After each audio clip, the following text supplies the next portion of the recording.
Bismillahirrahmanirrahim. Assalamualaikum warahmatullahi wabarakatuh. Innal hamdalillahi nahmaduhu wa nasta'inuhu wa nastaghfiruh wa na'udzu billahi min shururi anfusina wa min sayyiati a'malina. May yahdihillahu fala mudilla lahu wa may yudlil fala hadiya lahu. Asyhadu an la ilaha illallah wahdahu la syarika lahu wa asyhadu anna sayyidana Muhammadan 'abduhu wa rasuluh. Allahumma shalli wa sallim wa barik ala Muhammadin wa ala alihi wa ashabihi ajma'in. Yang sama-sama kita hormati para sesepuh, para asatidz dan ustadzah, para tokoh masyarakat, Bapak RW, Bapak RT, wabil khusus kepada Al-Mukarram wal Muhtaram Ustadz Mahrozi, dan juga kepada para jamaah semuanya, Bapak Ibu, saudara-saudari, adik-adik semua yang dirahmati Allah Subhanahu wa taala. Alhamdulillahirabbil alamin, bi ni'matihi tatimmus shalihat. Pada kesempatan malam yang penuh dengan keberkahan, malam yang penuh dengan kebahagiaan, dengan izin Allah Subhanahu wa taala kita bisa meniatkan diri kita, melangkahkan kaki kita sampai menuju ke majelis ini. Semoga setiap niat dan langkah kita menjadikan keridhaan Allah Subhanahu wa taala. Amin. Ya rabbal alamin. Tak lupa kita selalu sampaikan salawat dan salam kita kepada Rasulullah Muhammad sallallahu alaihi wasallam, kepada seluruh keluarga, seluruh sahabat, dan semoga kita bisa istiqomah menjalankan sunnah-sunnahnya. Bapak Ibu, para jamaah kaum muslimin muslimat yang dirahmati Allah Subhanahu wa taala. Apa kabar, Bu? Oh iya, Ibu. Alhamdulillah, ini Masya Allah. Ini saya pikir tadi kayak jamaah subuh kan? Apa jangan-jangan sekarang subuhnya segini kan? Masya Allah. Ini luar biasa para generasi muda kita. Kita doakan semoga istiqomah di masjid. Amin. Amin. Dan insyaallah pada kesempatan malam hari ini kita diizinkan oleh Allah Subhanahu wa taala untuk memperingati sekaligus kita mengambil ibrah dan manfaat dari satu peristiwa yang secara sejarah atau historisnya dan secara ilmiahnya itu sudah sering dikaji. Hanya pada kesempatan malam hari ini saya akan memulai dari sesuatu yang tidak biasa. Isra itu sebetulnya sesuatu yang terjadi pada diri Nabi Shallallahu Alaihi Wasallam yang dilatar belakangi karena kondisi dan situasi perasaan Nabi Shallallahu Alaihi Wasallam. Awalnya Nabi ini adalah orang yang tidak memiliki orang tua secara komplit saat beliau dilahirkan. Karena beliau saat dilahirkan sang ayahanda sudah wafat. Kemudian diasuh oleh ibundanya. Namun hanya hingga sampai usia yang ke-6 tahun. Kemudian Rasul Shallallahu Alaihi Wasallam diasuh oleh kakek tercintanya, yaitu Abdul Muttalib, itu pun hingga usia 8 tahun. Setelah usia 8 tahun, maka beliau diasuh langsung oleh seorang paman tercintanya, yaitu Abu Thalib. Pada usia ke-40 tahun, beliau Shallallahu Alaihi Wasallam diutus oleh Allah Subhanahu wa taala menjadi nabi dan rasul. Yang saat itu beliau mendapatkan tantangan besar dari keluarga beliau, yang kemudian semua orang yang awalnya itu memuji beliau sebelum usia 40 tahun Maka saat usia 40 tahun yang awalnya teman menjadi lawan, yang sebelumnya dia merangkul kemudian memukul, dan kemudian setiap ada orang yang ingin menciderai Nabi Shallallahu Alaihi Wasallam, maka garda terdepan yang membela Nabi Shallallahu Alaihi Wasallam adalah pamannya, yaitu Abu Thalib.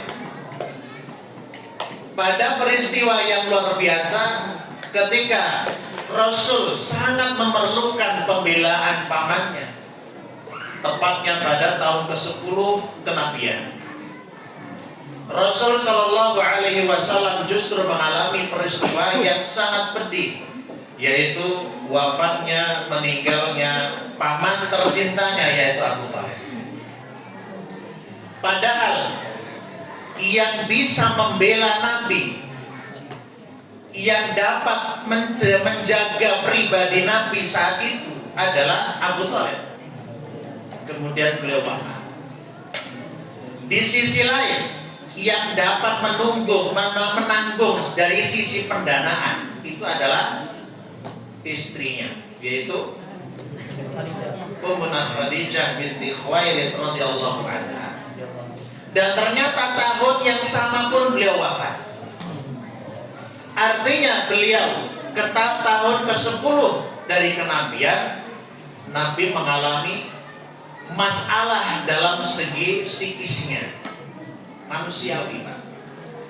Karena orang yang membela wafat, orang terdekatnya yang membela pun juga wafat, maka dijuluki tahun ke-10 itu adalah Amul Husni, yaitu tahun kesedihan. Ditambah lagi ada satu pertanyaan dari kaum Yahudi yang menyatakan bahwa Muhammad itu adalah orang yang tidak mungkin menjadi nabi, karena biasanya nabi itu harus datang dari Bani Israel. Itu kata Yahudi.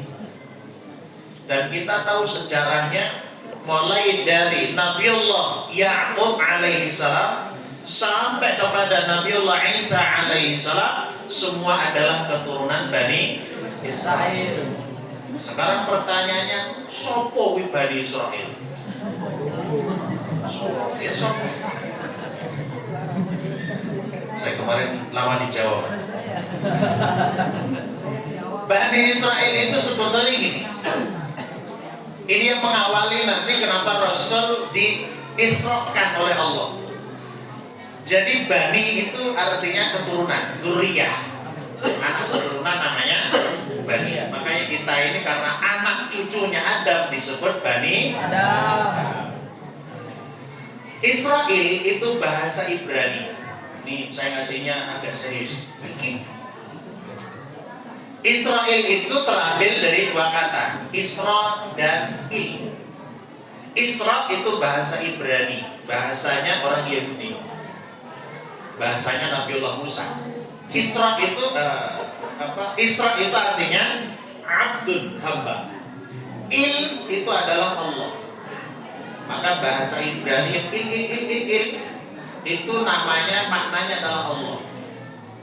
Jibril, Ismail. Cuma orang Indonesia itu loh yang namanya.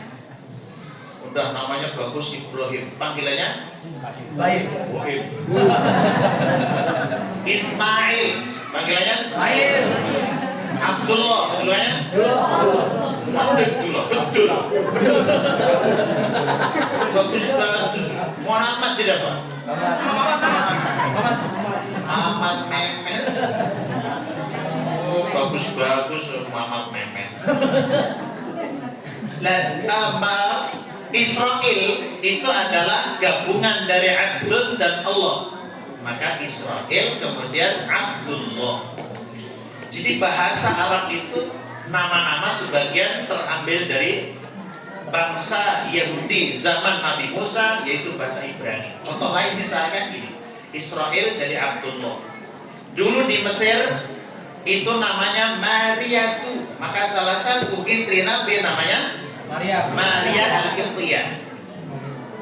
Jadi bahasa Mesirnya Mariatu, Al-Qibtiyah itu orang Qibti, orang Egypt, orang Mesir asli. Sampai di Arab bukan Maria, tapi jadi Maryam. Nah, sampai di Barat jadi Mary. Sampai di Jawa Mariati. Agak timur lagi Mariatun. Belum betul. Jadi bahasa Mesirnya Mariatu, Maria Al-Qibtiyah. Sampai bahasa Arab Maryam. Sampai di Barat Mary. Sampai di Indonesia nah, di sini Israel itu adalah sebutan nama lain dari Nabi Yakub. Jangan salah ini ya. Ini pokoknya kita minimal tahu sejarah Bani Israel adalah anak keturunan Nabi Yakub. Jadi julukan Nabi Yakub, nama lain dari Nabi Yakub adalah Israel. Keturunannya berarti Bani Israel. Karena Nabi Yakub itu punya ayah namanya Ishak. Ishak punya anak namanya Ibrahim. Ibrahim punya anak dua namanya Ismail sama Ishak. Ishak punya anak namanya Yakub. Lah Yakub punya anak 12. Apa? Nabi Ibrahim punya anak dua, satu Ismail, yang kedua Ishak. Nah ya si Ismail ini terlahir dari Hajar, sedangkan Ishak itu terlahir dari siapa? Istrinya Nabi Ibrahim, yang satu namanya Hajar, yang satu namanya gak ada Sarah. Saroh. Kan bahasa Arab gak ada kan? Iya. Sahrul. Kalau dulu saya kan guru tafsir. Nah Sarah. Dan Sarah itu adalah wanita tercantik di dunia yang tidak pernah ada yang bisa menandingi kecantikannya. Gak ada. Di sini gak ada. Nah Sarah ini nanti melahirkan Ishak. Maka Ishak ini nanti menggabungkan antara kecantikan ibundanya dan kecerdasan dari Nabi Ibrahim. Biar kebayang. Jadi Ishak itu secerdas apa, seganteng apa. Ishak punya anak namanya Yakub. Nah Yakub inilah punya anak 12. 12 itu dari dua ibu. Sang satu ibu itu ada namanya Nabi Yusuf dan Bunyamin. Sampai di Indonesia jadi Benjamin. pokoknya apapun ini masuk di Indonesia rusak apa? Ismail Manil, Muhammad Mehmet. Nah, dari 12 suku ini, 12 orang ini, diantara Nabi Yusuf, saya tidak akan menceritakan detail. Dari 12 inilah yang menamakan diri sebagai Bani Israel. Jadi kalau Bapak Ibu pas membaca Al-Quran, Ya Bani Israel adhkuru ni'mati allati an'amtu 'alaikum, maksudnya adalah wahai anak keturunan Nabi Yakub yang 12. Lah salah satu nama dari 12 itu namanya Yahuda. Kata nama pertama Yahuda.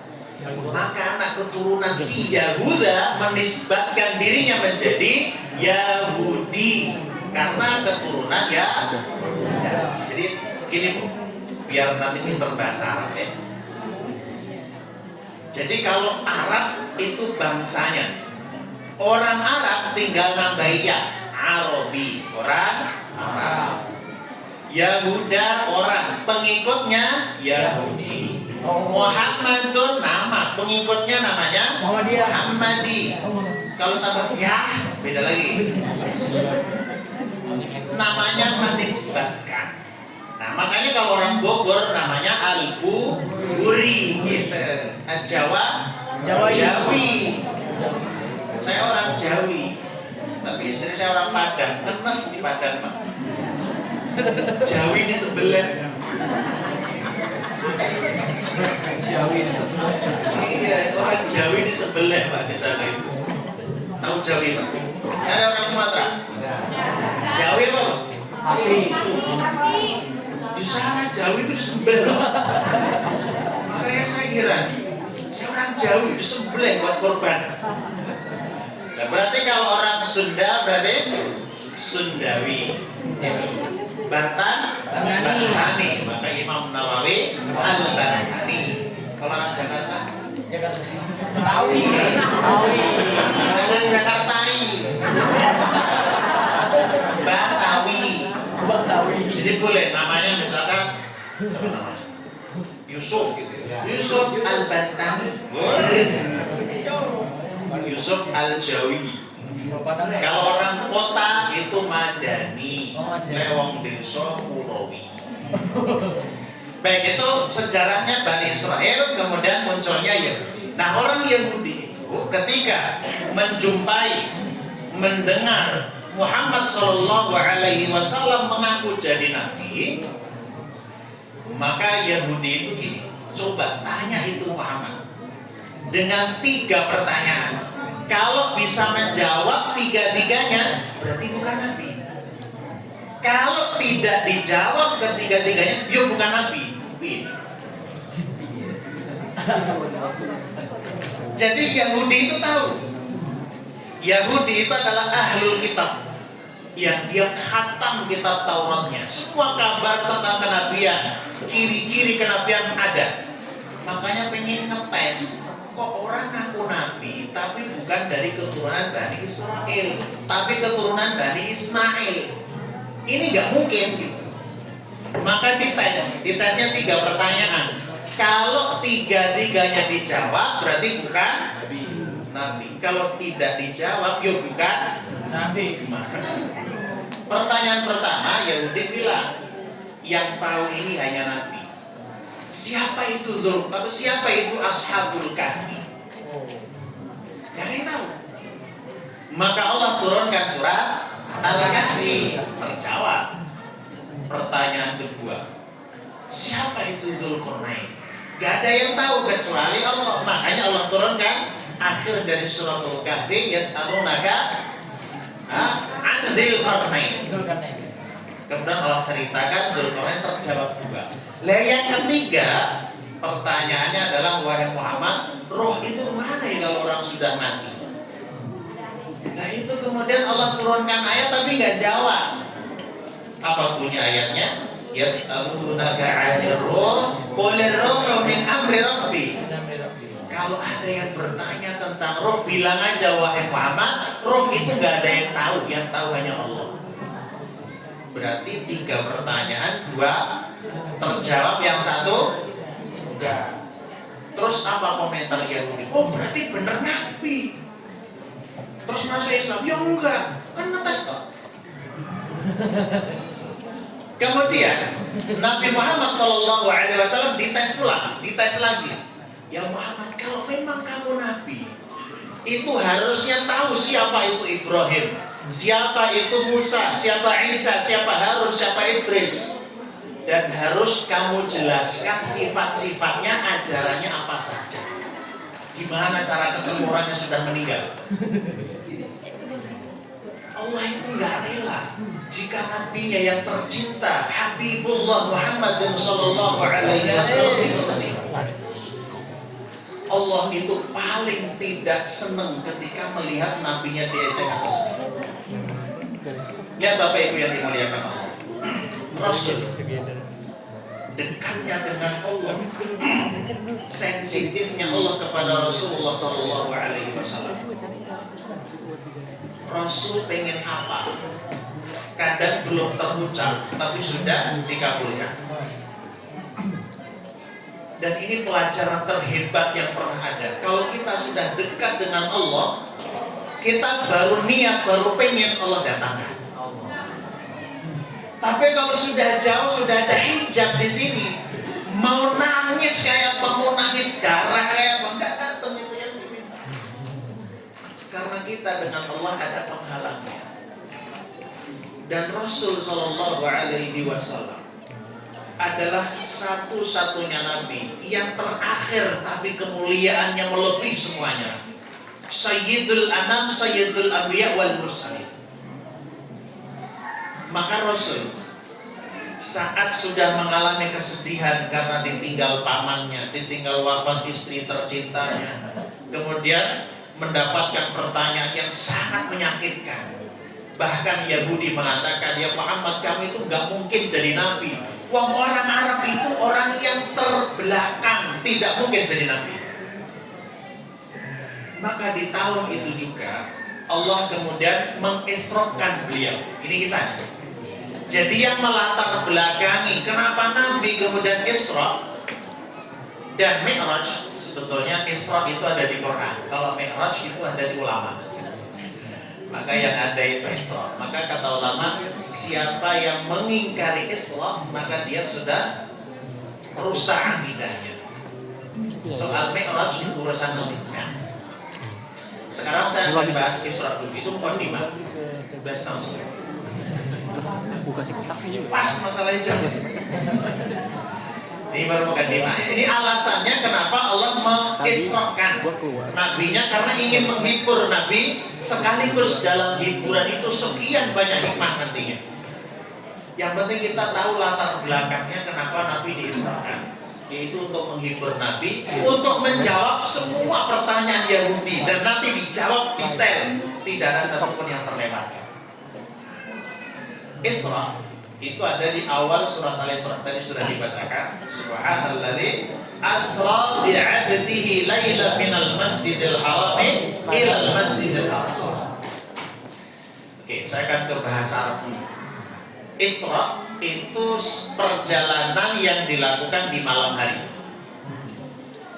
Bahasa Arabnya jalan itu banyak banget. Masya, faro, usaro, faro, asro, semua itu namanya jalan. Tapi bedanya kalau kita jalan biasa itu masya. Maka kalau Bapak Ibu jalan-jalan ke Bandung namanya tamasya. Gak jelas tamasya itu. Oh iya, kalau perjalanannya itu jauh dan itu pasti, istilahnya gini Bapak Ibu kalau melakukan perjalanan, tapi justru dengan perjalanan nambah ini apa Bu? Mulus.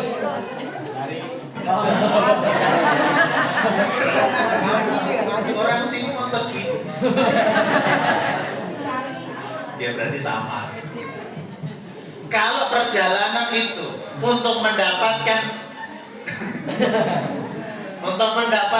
cuan, itu namanya rihlah. Makanya ila fihim rihlatash shita'i was-sayf. Cuma sampai di Indonesia kata rihlah rusaklah. Rihlah dalam Quran itu adalah melakukan perjalanan untuk berdagang. Jadi berangkat 100 juta, pulangnya 500 juta. Dan kita ini kalau rihlah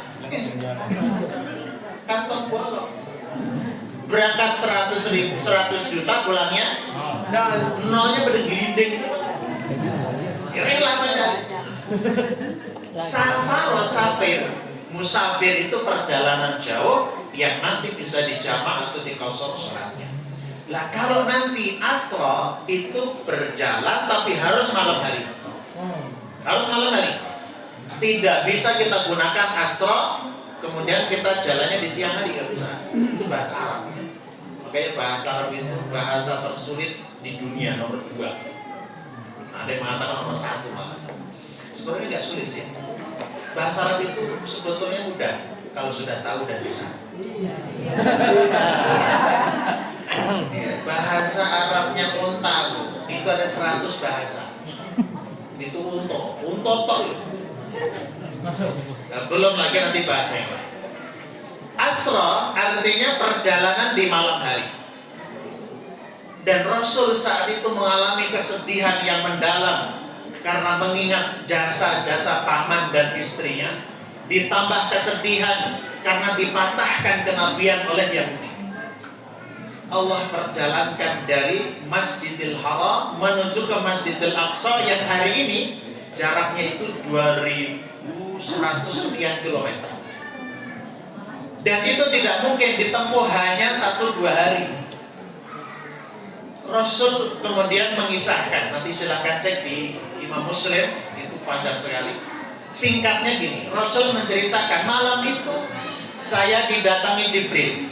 Jadi bestinya Nabi kita Muhammad SAW Jibril. Besti. Lo beda dengan bestinya siapa? Nabi Idris. Kalau Nabi Idris itu bestinya malaikat maut. Maut. Gak ketemu malaikat tuh kemeng. Ini malaikat maut mana? Gak ada tuh. Ya, Bapak Ibu boleh kalau mau bestian sama malaikat maut. Jadi kalau Nabi SAW nggak ketemu malaikat Jibril sehari, nggak tenang. Suatu malam itu datang, kemudian membawa buruk. Tahu buruk, Bu? Tahu. Berapa? Bukan travel haji. Buruk itu beliau menyifati lebih kecil dari kuda, lebih besar dari keledai. Warnanya putih, sekali melompat sejauh mandang.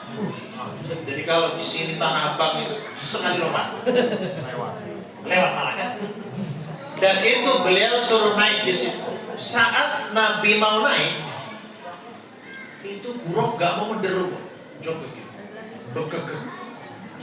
Kemudian Jibril mengatakan, ada apa denganmu wahai buruk? Apakah kamu tidak tahu bahwa yang akan menaikimu adalah orang yang paling mulia di muka bumi dan langit sana? Maka buruk seketika itu meneteskan air matanya, kemudian menurun, kemudian Nabi naik. Setelah naik langsung menuju ke Baitul Maqdis.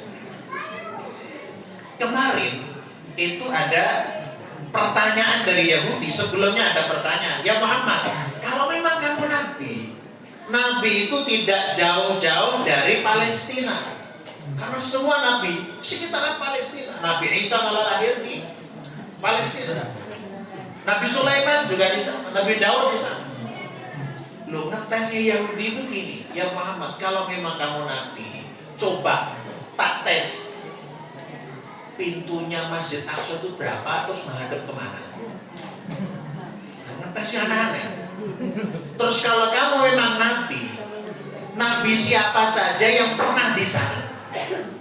Maka malam itu Nabi diisrakan dari Masjidil Haram ke Masjidil Aqsa. Nabi menambatkan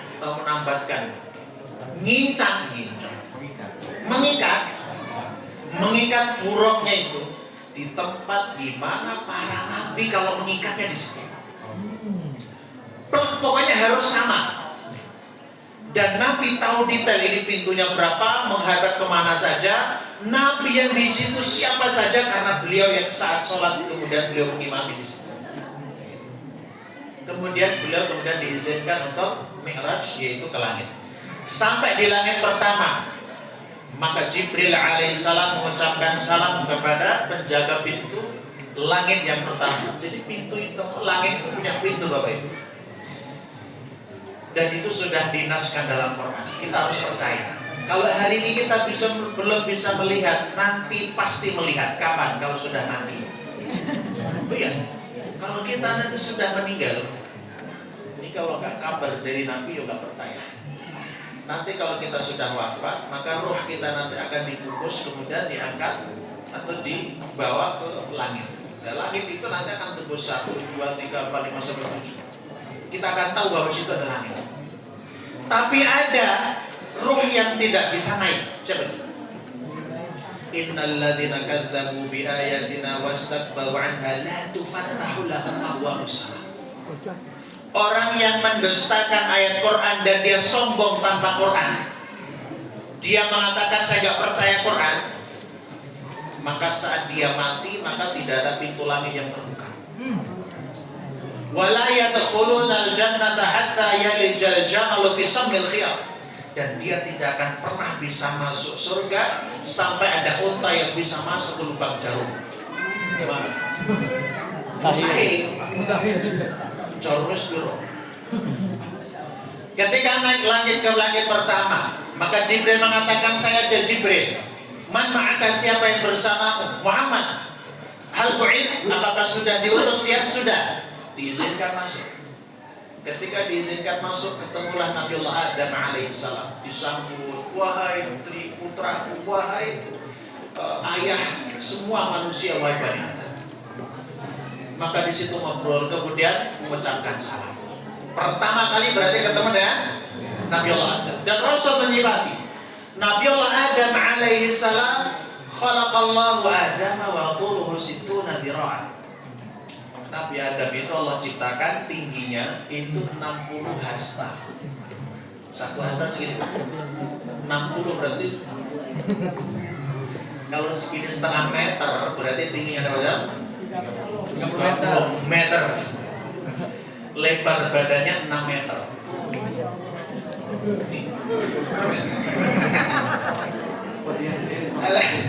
Ya, kemudian kata Rasul Shallallahu Alaihi Wasallam, semua penduduk surga itu seperti fisiknya Nabi Adam. Nah, ini mungil-mungil sekali. Kemudian naik ke atas kedua. Ketika kedua pun ditanya siapa? Jibril. Sama siapa? Muhammad. Sudah diutus sudah. Ketika dibukakan, maka Rasul Shallallahu Alaihi Wasallam dipertemukan dengan Nabiullah Isa dan Nabi Yahya. Karena Nabi Isa dan Nabi Yahya itu adalah terpaut sekitar 6 bulan sampai 1 tahun usianya. Makanya itu selevel. Bedanya kalau Isa itu adalah putra dari Maryam, Yahya putra dari Zakaria. Itu keponakan. Satu-satunya manusia yang terlahir dari rahim ibu tanpa sentuhan laki-laki adalah Nabi Isa. Jangan bilang dia lahir tanpa ayah. Saya ini bukan. Bukan. Bukan tanpa ayah, tapi tanpa sentuhan laki-laki. Lam yamsasni bashar. Kemudian ngobrol dan mendoakan kebaikan, kemudian naik ketiga. Ketiga inilah ketemu dengan Nabiullah Yusuf alaihissalam. Dan beliau menyifati Nabi Yusuf itu kegantengannya separuh dari orang yang paling ganteng di dunia. Jadi separuh kegantengan itu diberikan kepada Nabi Yusuf. Separuhnya lagi kepada Nabi Muhammad. Sisanya ini. Jadi gak usah so ganteng maksudnya. Ya kayak gini aja pas-pasan. Kemudian didoakan, kemudian masuk lagi ke langit yang keempat. Disitulah ketemu Nabiullah Idris alaihissalam. Dan Nabi Idris itu nabi yang paling unik. Dia sudah masuk ke surga sebelum saatnya. Ya silakan dibaca sendiri nanti kisahnya. Singkatnya, beliau itu karena bestian sama malaikat maut, maka dia bilang, wahai malaikat, rasanya orang dicabut nyawa masih sakit kan? Cobain dong. Lah betul lah dicobain. Setelah dicobain, rasa sakit ya, dibalikin lagi. Terus setelah dibalikin hidup lagi, dia tanya, apakah kamu setegah ini setiap mencabut nyawa manusia? Iya, itu prosedural. SOP-nya. SOP-nya. Tapi setelah dicabut itu kali yang keduanya, dia minta, tolong dong antarkan saya menuju ke langit. Saya ingin jalan-jalan ke langit. Rohnya tentunya. Sampai ke langit dan singkat ceritanya nanti ketemu dengan malaikat Malik. Siapa Malik? Penjaga neraka. Ketika penjaga neraka, tolong dong izinkan kepada malaikat Malik untuk saya nengok ke neraka, jalan-jalan ke neraka. Diizinkan jalan-jalan, ketemu orang disiksa dan seterusnya. Keluar, setelah keluar, saya pengen lihat dong surga itu kayak apa. Diantar juga ke surga.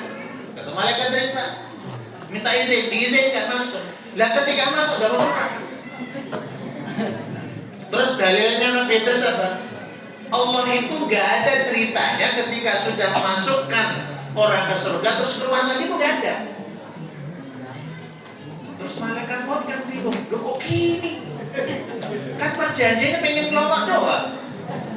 Tapi kan dalilnya terus itu malaikat maut, orang bisa masuk surga syaratnya harus melewati neraka. Malaikat itu sih pinter. Loh saya gak hanya lewat, lihat. Tadi kan sudah masuk. Itu Allah besar ya ceritanya. Kemudian naik lagi Rasul Shallallahu Alaihi Wasallam ditemani Jibril, naiklah ke langit yang kelima. Disitulah Nabi Shallallahu Alaihi Wasallam bertemu dengan Nabi Harun. Kita tahu Nabi Harun itu kelebihannya adalah fasih dalam kata-kata. dan satu-satunya nabi, satu-satunya nabi yang sebetulnya bukan nabi dan menjadi nabi karena permintaan adiknya. Mungkin bahasa kita, satu-satunya nabi yang menjadi nabi karena proposal. Oh ya, nanti kan gitu ya. Ceritanya nanti Nabi Musa. Nabi Musa ketika suatu saat kita kisahkan Nabi Musa, panjang ya. Singkatnya ketika Nabi Musa nanti lari dari Mesir karena pernah membunuh seseorang ahli asli Mesir, itu pun gak sengaja. Nanti di surah Toha itu dikisahkan Musa itu karena melerai orang bertengkar, terus dipegang, terus mati sekali tonjok tanpa sengaja, mati. Kan bingung, lu kok mati? Ya wajar, maka Musa lari daerah Madian. Di Madian itulah nanti ketemu dengan Nabi Syuaib, dinikahkan dengan putrinya. Pas aman, nyaman, bahagia sekeluarga di sana, ternyata dapat perintah kembali ke Mesir. Lo lari tadi kan gara-gara takut sama Fir'aun. Lo sekarang suruh balik lagi, gak hanya balik di Mesir, suruh mendawai Fir'aun. Dia tahu Fir'aun itu ngaku Tuhan. Lo maksud saya harus mendawai Tuhan?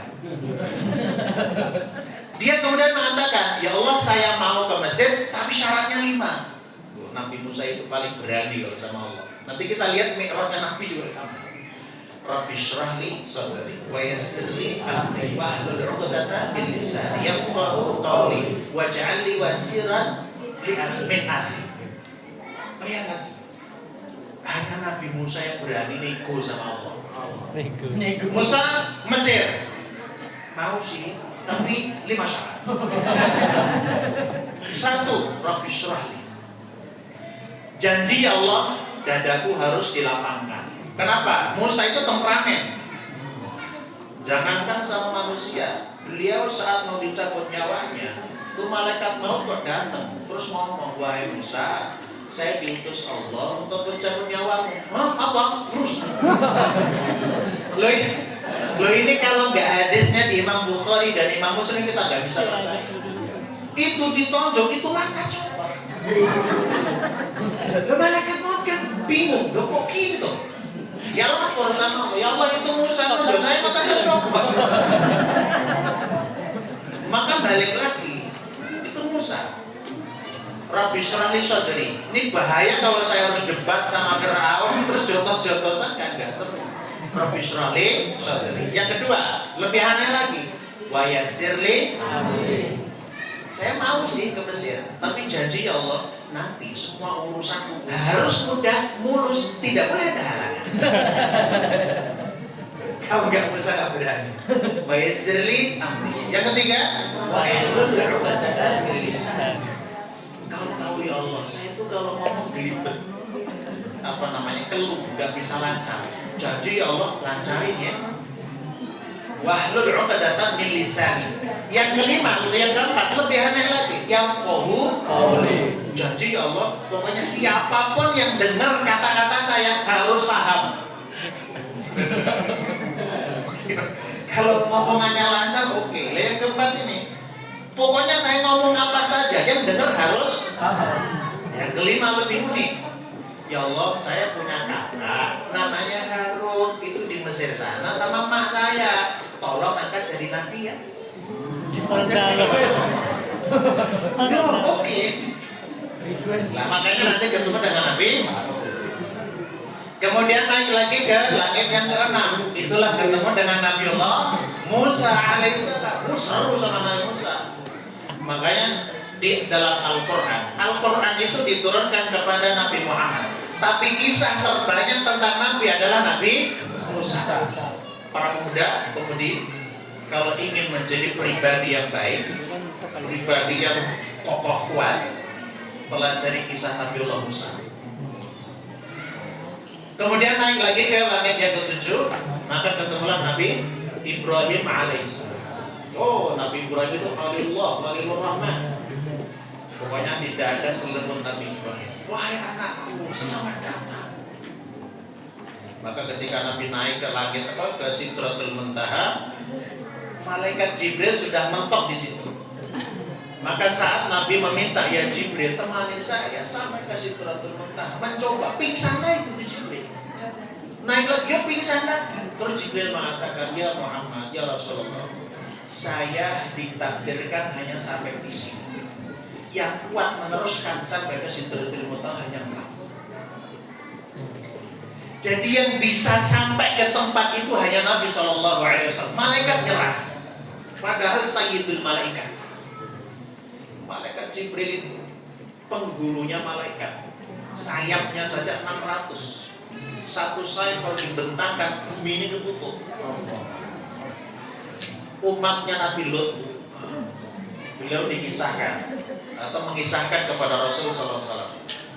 Umatnya Nabi Lut satu negara itu kata Jibril apa? Ya Muhammad tahu nggak itu dulu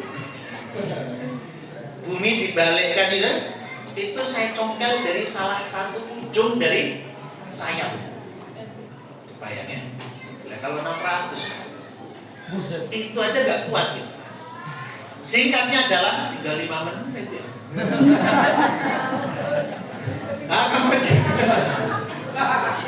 Nah, kemudian disitulah ada perintah, ada beberapa hal yang disampaikan. Subhanallah, Allah itu cinta sayangnya kepada Rasulullah itu luar biasa. Ketika Nabi memiliki satu masalah pertanyaan ghaibiyah, pertanyaan gaib yang tidak akan pernah diungkap, ternyata Allah memberikan fasilitas untuk ketemu dengan Nabi dan Rasul yang ditanyakan oleh Yahudi semua. Bahkan nanti Nabi bisa mengingat sifatnya, mengingat fisiknya, bahkan mengingat rambutnya Nabi Musa seperti apa. Maka nanti ketika disampaikan kepada Bani Israel, kepada Yahudi, terbengong-bengong dia. Saya aja nggak tahu kok Mama tahu ya. Maka perintahnya adalah ternyata apa? Diperintahkan sholat. Nanti korelasinya itu sangat erat Bapak Ibu. Sebelum Isra tadi Nabi sedang apa Bu? Sedih. Dan ternyata ketika naik ke langit perintahnya apa Bu? Sholat. Berarti ketika sedih berarti harus sholat. Saya sudah sholat kok sedih ya? Yang sholat baru jasad. Sholat kan ya cempratan. Maka kita kalau sholat Bapak Ibu itu Masya Allah ada jin khusus spesialnya spesial. Ada namanya jin khinzib atau ada yang membaca khinzab. Itu jin setan spesial godain orang. Bapak Ibu nih, Ibu tuh sebelum sholat, tenang nggak mikir apa-apa. Pas Allah buat nanti masalah apa ya? Orang kehilangan dompet, kehilangan uang, takbir itu bisa ingat. Jadi kan uang 100.000. Belanja saya kan beli teri 5.000. Sisanya kan beli teri. Mana ya? Jadi bengong sepanjang hayat. Ya tapi pas rukuk plek. Oh ini kayaknya. Maka dulu ada Imam Abu Hanifah. Maka ulama dulu punya trik. Ini Imam Abu Hanifah itu ada orang kehilangan sesuatu, kehilangan dompet atau kehilangan uang, lari kemudian ya Syekh, alah saya ini ada bahaya atau ada musibah, barang saya hilang. Saat saya kata Imam Abu Hanifah butuh sholat dua. Dan muridnya pasti bingung, apa hubungannya hilang sholat? Lepas salam langsung lari.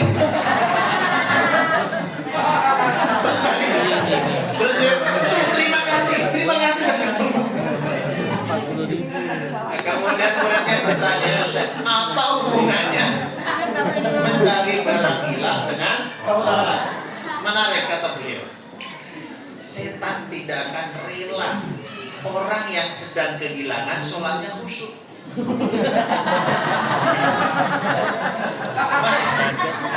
Makanya nggak tenang. Kenapa? Sholatnya baru jasadnya, yang sujud baru keningnya, tapi hatinya masih berkata. Nah kemudian diturunkan. Ketika turun ternyata Diwajibkannya berapa kali sholat? 50 kali. Karena Rasulullah Shallallahu Alaihi Wasallam orangnya sangat lembut, orang yang pemalu. Ketika perintah Allah, malu perintahkan kepada umatmu sholat 5 kali. Siap ya Allah. Turun. Ketemu Nabi Ibrahim saat itu sedang bersandar di dinding Ka'bah. Ditanya, ada perintah apa nak? Nabi Muhammad jawab, ada perintah sholat berapa? 50. Oh yaudah lakukan. Turun lagi ketemu Nabi Musa. Nah ini yang masalah. Maka nanti ketika Nabi Musa bertanya, Nabi Musa itu nanti silakan dicek di hadis Bukhari Muslim. Nabi Musa bertanya, ya Muhammad, apa perintah Allah kepadamu? Perintah sholat berapa? 50. 50. Umatku saja yang hebat, yang kuat, yaitu Bani Israel aja nggak kuat, apalagi umatmu. Nggak enak itu bahasanya. Seolah-olah umat ini kita ini tidak lebih kuat dari Bani Israel. Tapi Rasul kemudian diperintah apa? Diberikan saran. Ya Muhammad, pergi lagi. Utlubul takhfif alaih. Mintalah keringanan, jangan 50, gak kuat umatku itu. Umatku juga itu yang hebat dan juga kuat, apa lebih umat? Makanya nanti kalau ketemu Nabi Musa, saya ingin nanya.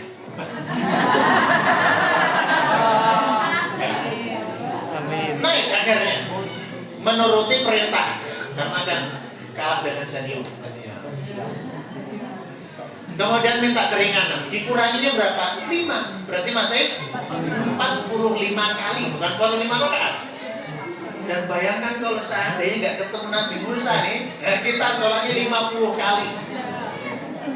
Per setengah jam sholat belum cukup, masih 48 kali. Nah kemudian balik dikurangi 5, balik lagi kepada Nabi Musa. Tinggal berapa? 45, nggak kuat, balik. Minta keringanan. Balik lagi, balik sampai 9 kali.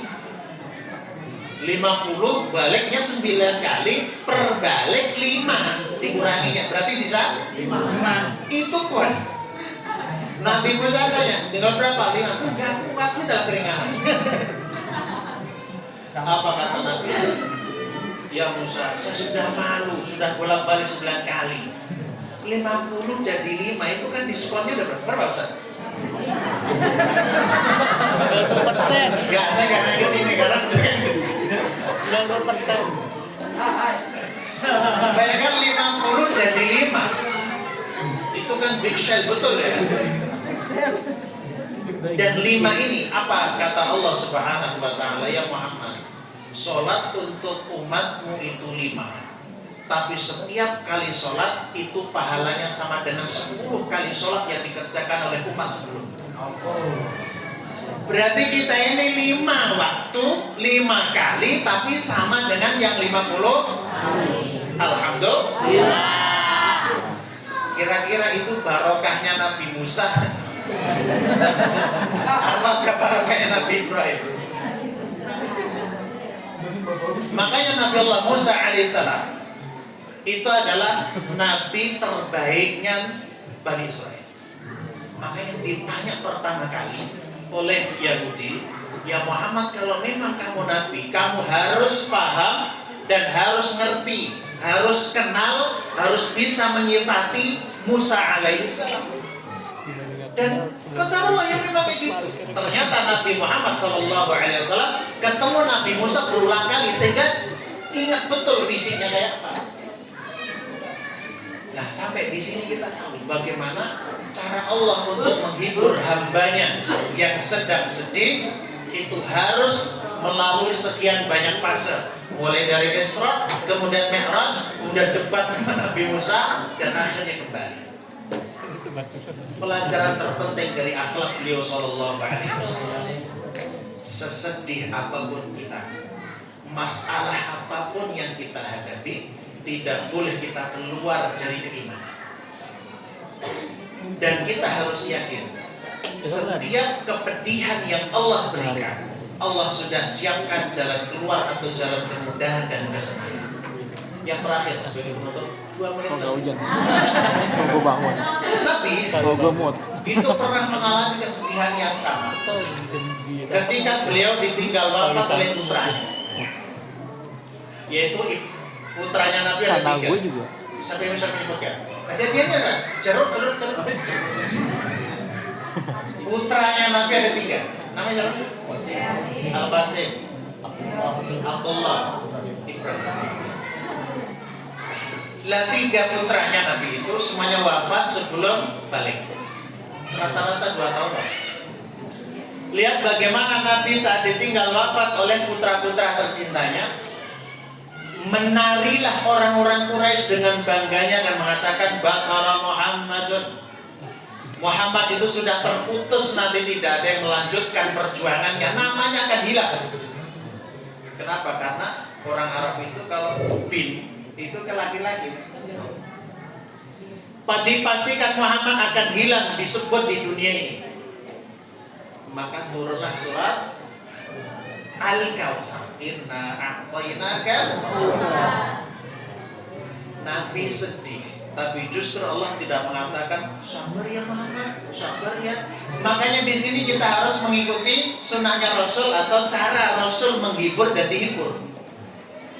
Saat sedih, Bapak Ibu misalkan sedih terus datang, sabar ya, sabar. Gitu. Cara untuk meredam musibah yang menyedihkan itu, ternyata Allah menghiburnya dengan mengingatkan kenikmatannya. Inna a'tainakal kautsar. Bukankah aku sudah memberikan kenikmatan yang melimpah kepadamu wahai Muhammad? Berarti apa itu hikmahnya? Saat kita itu bersedih karena ada masalah, maka ingatlah kenikmatan-kenikmatan yang Allah berikan. Kalaupun kesandung kaki kita ini tergilir atau misalkan berdarah, itu kan baru 1 jempolnya. Jempolnya masih 3 lagi yang masih sehat. Artinya kita lebih mengingat kenikmatan yang Allah berikan. Itulah cara kita cepat move on dari kesedihan. Dan itulah nanti ketika Rasul Shallallahu Alaihi Wasallam kembali, maka hati beliau sangat senang dan legowo. Tahu legowo apa? Apa legowo itu? Ya legowo, wow. Legowo itu artinya apa? Tenang, hatinya lapang. Orang kalau hatinya lapang, hatinya sak lapangan. Ya, lapang dada berarti hatinya selapangan bola. Nah, maksudnya Pak, Rasul tidak cepat bersedih ketika ada masalah. Kenapa? Ada Allah di situ ternyata. Dan komunikasinya adalah dengan sholat yang khusyuk. Makanya kita kalau meniru akhlak Nabi, tidak cepat marah, tidak cepat tersinggung. Maka caranya adalah perbaiki sholatnya. Perbaiki sholatmu, maka Allah akan memperbaiki hidupmu. Jaga sholatmu, maka Allah akan menjaga hidupmu dan masalahmu. Semoga Allah berikan kemudahan seluruh urusan kita, dan semoga kita dijadikan sebagai umat Muhammad dan Sallallahu Alaihi Wasallam. Semoga kita bertemu dengan beliau di surganya Allah Subhanahu wa taala. Qadarallahu wa iyyakum wa sallallahu ala Muhammadin wa ala alihi wa sahbihi ajma'in. Wassalamu alaikum warahmatullahi wabarakatuh.